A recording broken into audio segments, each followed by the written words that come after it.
Assalamualaikum warahmatullahi wabarakatuh.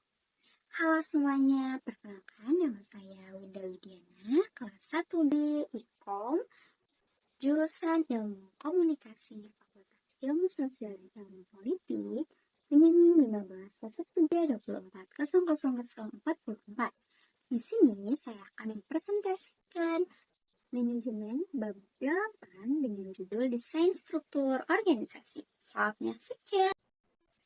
Oke teman-teman, materi yang akan bahas yaitu struktur organisasi, pembagian kerja, division of labor, ketiga departementalisasi, yang keempat koordinasi dan rentang kendali, yang kelima sentralisasi dan desentralisasi, yang keenam proses pengembangan struktur organisasi, ketujuh bentuk-bentuk struktur organisasi, dan yang terakhir yaitu kesimpulan.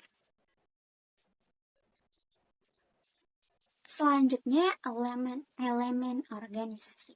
Yang pertama terjadi di sekelompok orang, yang kedua adanya interaksi dan kerjasama, dan yang ketiga memiliki tujuan bersama. Oke, definisi organisasi.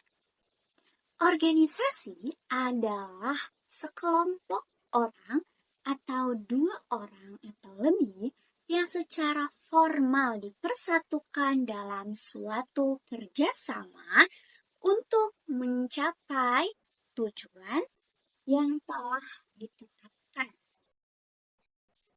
Menurut James De Money, organisasi adalah bentuk setiap perserikatan manusia untuk mencapai suatu tujuan bersama. Organisasi secara dinamis dan statis.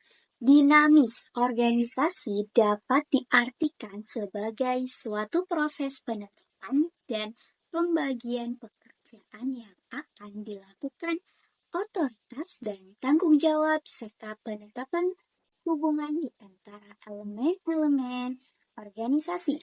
Sehingga orang-orang yang bergabung dalam organisasi tersebut dapat bekerja sama untuk merealisasikan tujuan bersama secara efisiensi dan efektif.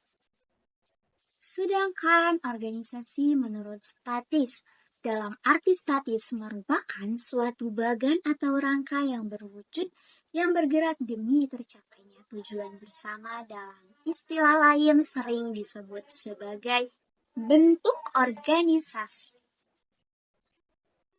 Struktur organisasi. Struktur organisasi merupakan kerangka kerja formal organisasi, di mana tugas-tugas pekerjaan dibagi-bagi dan dikoordinasikan. Menurut Robbins de Coulter tahun 1999. Selanjutnya, pembagian kerja, division of labor. Pembagian kerja adalah konsep di mana tugas-tugas dalam suatu proses produksi atau kegiatan dibagi-bagi menjadi bagian-bagian yang lebih spesifik. Setiap individu atau kelompok kemudian bertanggung jawab atas bagian tugas tertentu. Adapun contohnya seperti bisnis restoran. Pembagian kerjanya di koki, waiters, kasir, dan lain sebagainya.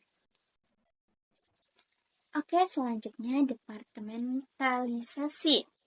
Departementalisasi adalah pengelompokan pekerjaan-pekerjaan berdasarkan kriteria tertentu yang sejenis. Contohnya pada bisnis restoran. Yang pertama, pencatatan menu. Yang kedua, pemberitahuan menu kepada bagian dapur, hingga pengiriman makanan dari bagian dapur kepada pelanggan ke meja makan dapat dikelompokkan menjadi satu departemen. Katakanlah bagian pelayan. Nah, praktek departementalisasi sering didasarkan pada berbagai kebutuhan sebagai berikut. 1. Departementalisasi atas dasar teritorial atau wilayah. Yang kedua, departementalisasi atas dasar produksi.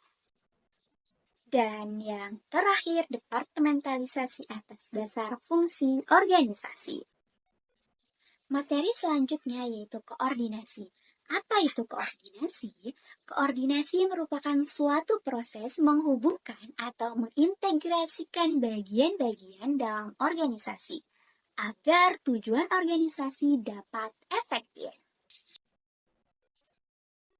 Menurut Paul Lawrence dan J.W. Lorch mengemukakan bahwa ada 4 tipe perbedaan dalam sikap dan cara kerja di antara bermacam-macam individu dan departemen dalam organisasi, yaitu 1. Perbedaan orientasi waktu antar bagian, yang kedua, tingkat formalitas, yang ketiga, tujuan yang berbeda, dan yang terakhir gaya interaksi. Oke, selanjutnya rentang kendali. Rentang kendali adalah batas jumlah bawahan langsung yang dapat dipimpin dan dikendalikan secara efektif. Apa perlunya rentang kendali? Rentang kendali perlu dalam organisasi adalah sebagai berikut. 1. Karena keterbatasan waktu. Dan yang kedua, karena keterbatasan pengetahuan. Dan ketiga, karena keterbatasan kemampuan.